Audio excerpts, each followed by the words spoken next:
Hello. Good afternoon. Thanks for joining us for Geocoding for Beginners. I'm going to talk first about what geocoding is, and then I'm going to talk about two specific geocoding tools or geocoders called BatchGeo and Geo for Google Docs. These are both entirely web-based and don't require any specialized software, and they don't assume any GIS or coding knowledge. They're also free, but they're not the only way that you can go about geocoding. And this link at the bottom, at this page, I have a list of other things that I know about. So what is geocoding? Well, if you've ever typed an address into Google Maps, you've already geocoded, and you might not have even known it. It's simply the process of taking text, like a street address, and converting it into a location. So the succinct definition from the GIS dictionary that Esri has online is to assign a street address to a location. In this case, taking 1600 Pennsylvania Avenue and plotting a point over the White House, or producing the corresponding latitude and longitude. Now, batch geocoding is even more useful. That's taking a whole list of addresses in a spreadsheet and assigning them all locations in an automated way. And that output could be a web map, like I show here, or a file, like a KML or a shapefile. They could be used with geographic information systems or Google Earth, if you're users of those programs. Or just another spreadsheet with columns for latitude and longitude for each address. And I hope you can see the potential of this for using government information that might be in an address format. Batch geocoding is what most people have in mind when they ask how to geocode something. And that's what I'm going to show you today. So how do you do it? With whatever tool that you use to geocode, the general steps in the process are the same. So I'd like to briefly outline those, as well as what these geocoding tools are doing behind the scenes, just so you get a sense of where these locations are coming from. The first step, parse the input addresses into components. That's something that you do. Once you've found the addresses that you want to geocode, you'll need to parse these addresses into separate columns for each element of the address, like so. Typically, these would be separate columns for street address, house number and street, and city, state, and zip code, if you're talking about American addresses. If your addresses aren't parsed correctly, you can do this in Excel using the text-to-columns tool or the concatenate function, depending on whether you need to split or join columns. The second step, compare the input with reference data. That's something your geocoder does once you give it your parsed addresses. It will compare the addresses to whatever reference data it uses. And that reference data is some kind of geographic information about streets and addresses. The typical source in the past were the Tigerline files, which were produced by the U.S. Census Bureau. In recent years, there has been a profusion of geocoders using other reference data sources. For example, the Google Maps API uses the data that's behind Google Maps as the reference data. Now, you don't need to directly access this reference data yourself to do what we're talking about today, but I think it's worthwhile to understand that these are the sources that geocoders are using, and they affect the accuracy of the results. The third step, assign coordinates to each input address to generate the output, is what the geocoder, the geocoding tool, is doing behind the scenes. And the fourth step, assessing the results, that, again, is really your responsibility. I would emphasize that geocoding is not infallible. In fact, you could say that it was rather error-prone. So you want to check to make sure the results make sense. And some geocoders will actually give you an accuracy score that you can assess that with. Now, the geocoder could be doing a couple of things behind the scenes to assign locations to your addresses. I'm going to describe two of those methods to help you understand sort of the potential and the limits of geocoding. So rooftop geocoding or point matching is the most accurate method. It depends on having some reference data with your address in it, plus the location of that address in latitude and longitude.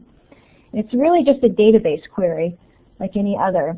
And it depends on having this very detailed reference data about every address that you're interested in, which is more likely to exist for major metropolitan areas, like Washington, D.C. in this case. For addresses that are not in these major metro areas, another strategy is required. And that is generally street geocoding or address interpolation, which is a little more complicated. For street geocoding or address interpolation, your geocoder needs reference data for all the streets divided into segments. And you can see a typical segment in red there. And for each segment, it has associated data of the range of house numbers on either side of the street. So in this example, house numbers range from 1600 to 1698 on the south side of Pennsylvania Avenue here, and 1611 to 1699 on the north side. So the geocoder puts 1600 Pennsylvania on the southeastern end of that street segment. And typically it includes an offset, so the point is set back from the street. In 1651, Pennsylvania Avenue, on the other hand, would be in the middle on the north side, around there where the arrow's pointing. And it's basically just saying, well, 1651 is halfway between 1611 and 1699, so this address must be halfway in between. And I think you could see right away that this contains a lot of potential for error because house numbers aren't always evenly spaced. They're not even in order in some cases, in some parts of the U.S. It's really just an approximation, but in a lot of cases, it's the only way to generate a location for your street addresses. Now, a geocoding tool could use either or both of these methods to generate output locations. And it wouldn't, sometimes it would, in some cases, the geocoder would tell you which method it was using, and in some cases it wouldn't. So for the tools themselves, like I said, they're both free and web-based. They have differences. They have different reference data sources that I've listed here, different limits on the number of addresses you can geocode in one batch at one time, and different formats for the output. I'm going to demonstrate both of them using some data that I downloaded from the Elementary and Secondary Information Systems in the National Center for Education Statistics. And they are addresses for charter schools in Pennsylvania. And the data comes already parsed, as you can see here. This is just a screenshot from Excel. But you can see it's already divided into columns with the street address, the city, the state, the zip code, and some other columns with descriptive information besides. So first, BatchGeo at BatchGeo.com. It's really simple. It's as simple as copying the addresses along with the headers in your Excel file into this box here in the middle. If you click on this button down at the bottom that says Validate and Set Options, you can check the assumptions that this site is making about what you pasted in. It's matching up the columns in your data to these elements of the address, location, city, state, zip. And it has done so correctly, as we can see here. And you'll also see underneath where it gives like a sample address, it says group by thematic value. If you want to color code the resulting points, you can do that with that group by thematic value if you have a column that puts the different addresses into different categories. And here I'm grouping them by school level code. And then you click Make Map, and it will give you a map that looks like this after a wait. Notice that I was able to geocode all but one of the addresses, but it doesn't really give us any information about how accurate the results are. Christine, there's one question about parsing the data in the chat. the street number and name were in different columns. I don't think so. If we look, you'll see it's in one column here. The house number and the street name. But yes, you would want to parse them into columns before you would put them into this. Okay, so after you click on Save, you give it a name, description, and you enter your email address. And then BatchGeo will send a link to the completed map to your email address. And it will give you a link to a web map that looks like this. And you can see how they're color-coded according to the different school levels. You can embed this. You'll get a code to embed this in a web page. I see a question, how do you see which location was not found? Well, if you go here, I believe this part is a link that will tell you. So these are screen captures, so I can't actually show you, but yeah, it will tell you. So you'll get a web map like this, which you can embed or send a link to someone. And as long as you keep visiting it, you can keep it up. It does get erased after a while if you just never use it again. But also, it does let you export the data, which is nice. If you scroll down from here, when you're on the page for the web map, you'll see lines for every point that you've mapped. But also at the bottom, it says download Pennsylvania Charter Schools Google Earth KML. That lets you download this KML file, which you can use in Google Earth. You could use in ArcGIS, for example, with some conversion. So it does let you export, which a lot of other geocoders don't let you do, which is why I chose this one.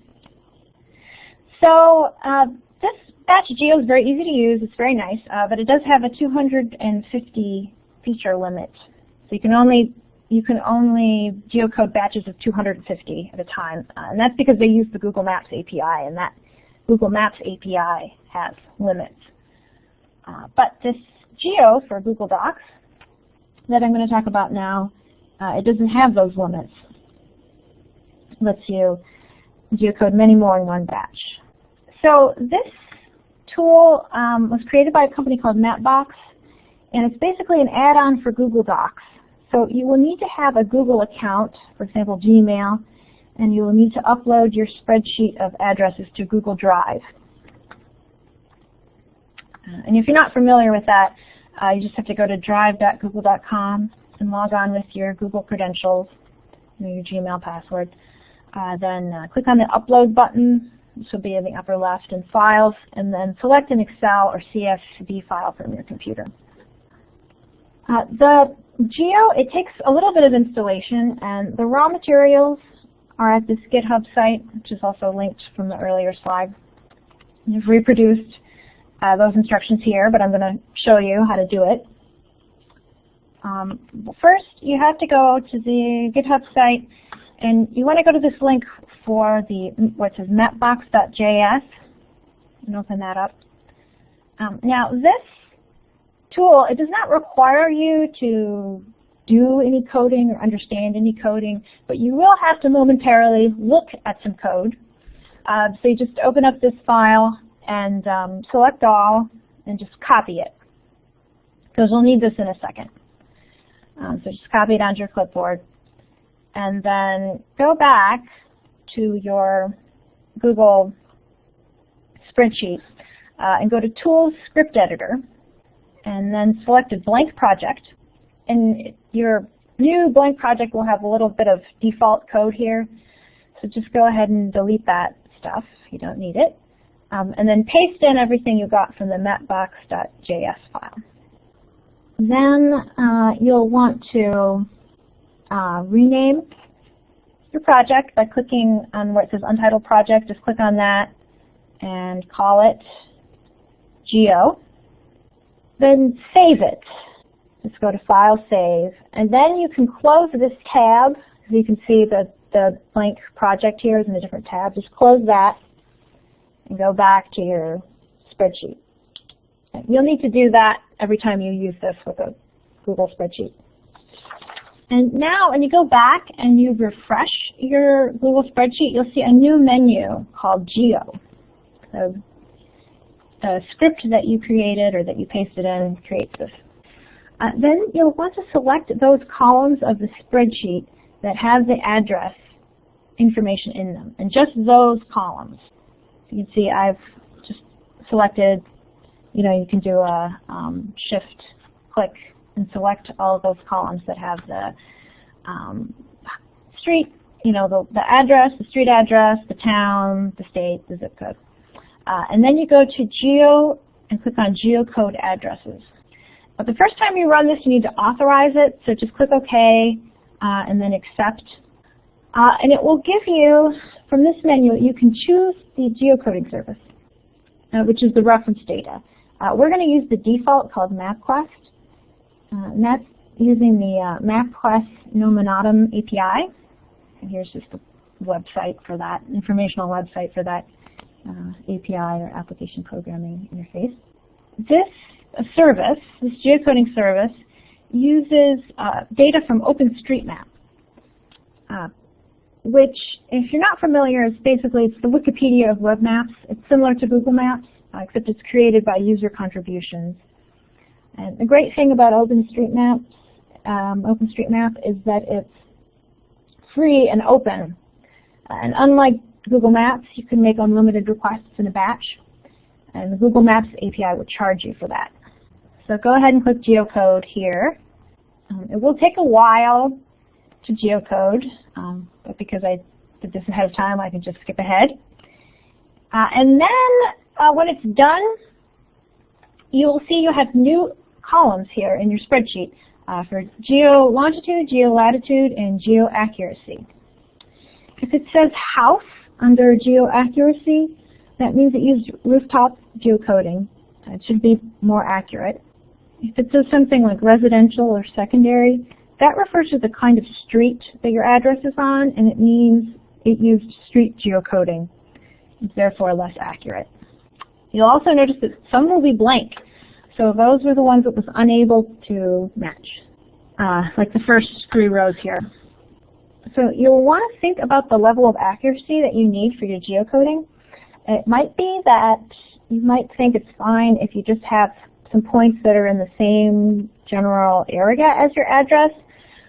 So for example, if you're mapping points all over the continent and you don't really care about the exact street address, but if it's in the right zip code or in the right city, that's fine. So in that case, you can highlight part of the data. So you could highlight the less specific parts of the address. So in this, I can select just the city, state, and zip code for the ones that weren't matched, and just do the geocoding process again. Just geocode addresses.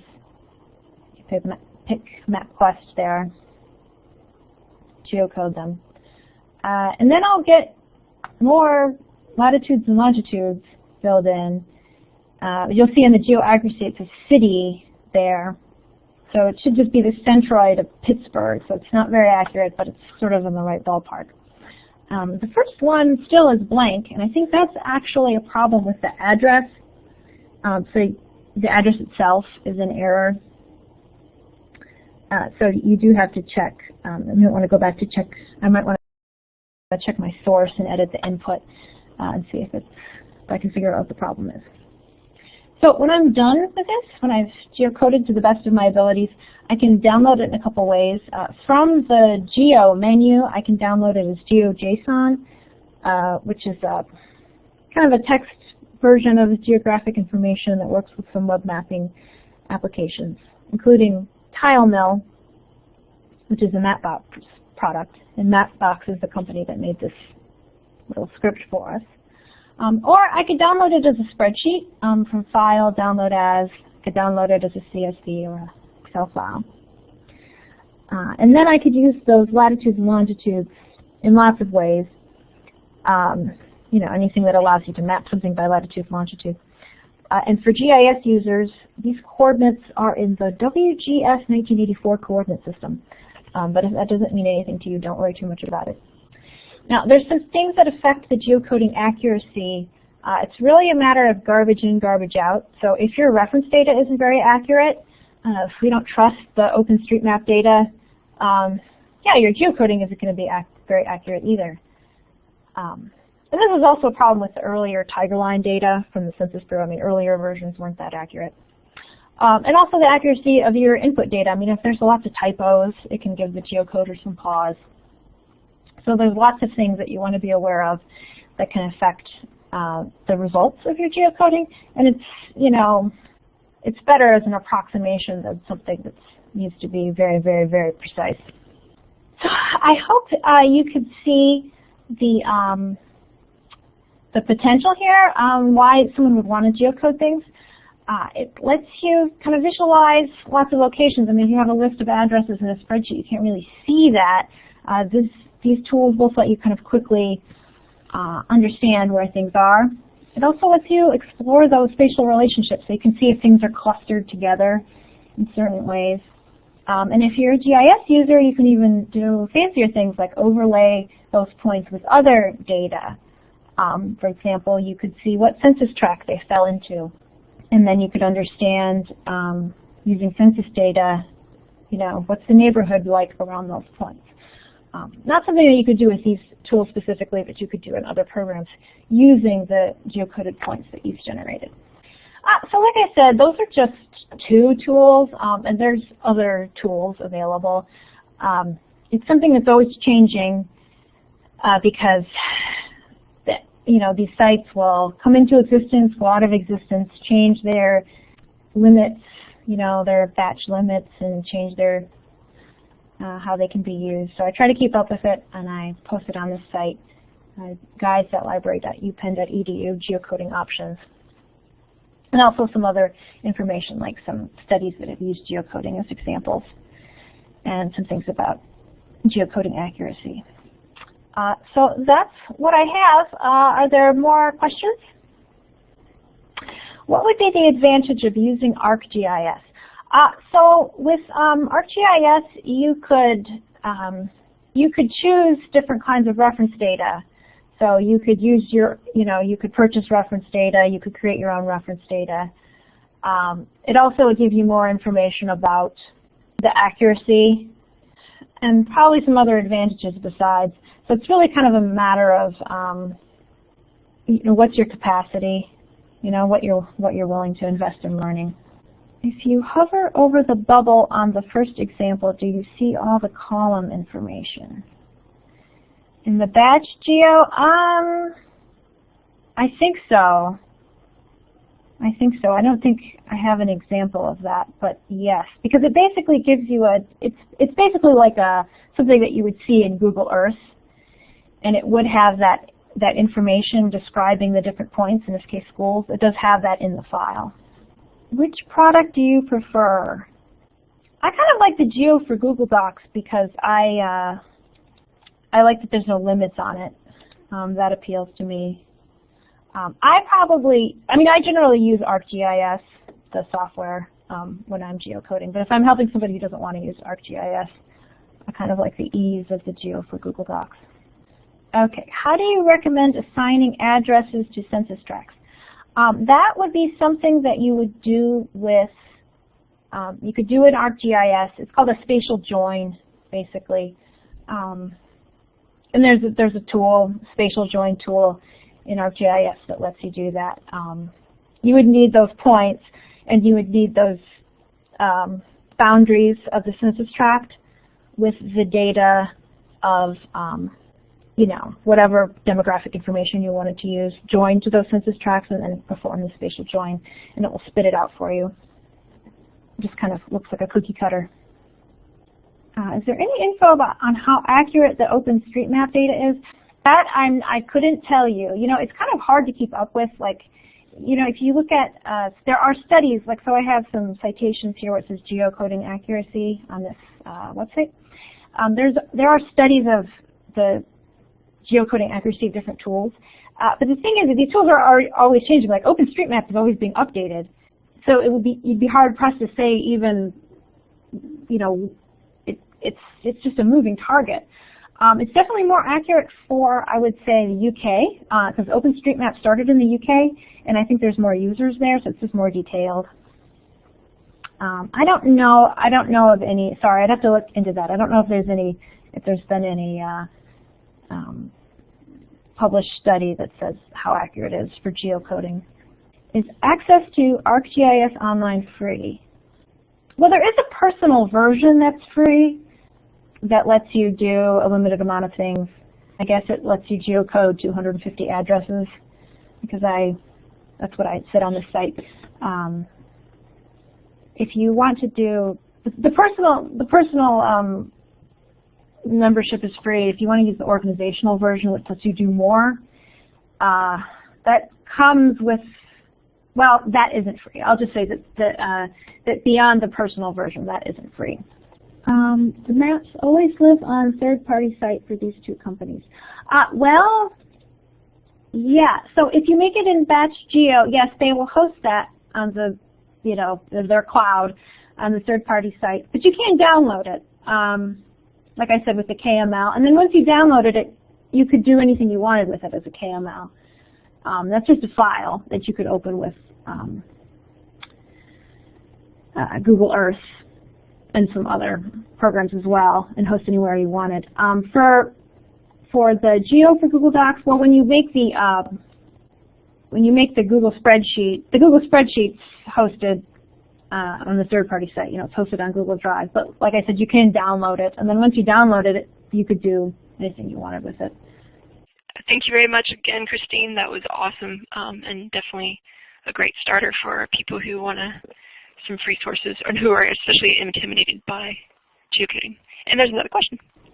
Yes, well, thank you all for coming. The last question, can 2 people or a group collaborate on the geocoding work through Google Drive? Yeah, you could. I mean, you could share it, yes. But yeah, thank you all for coming. I hope you learned something.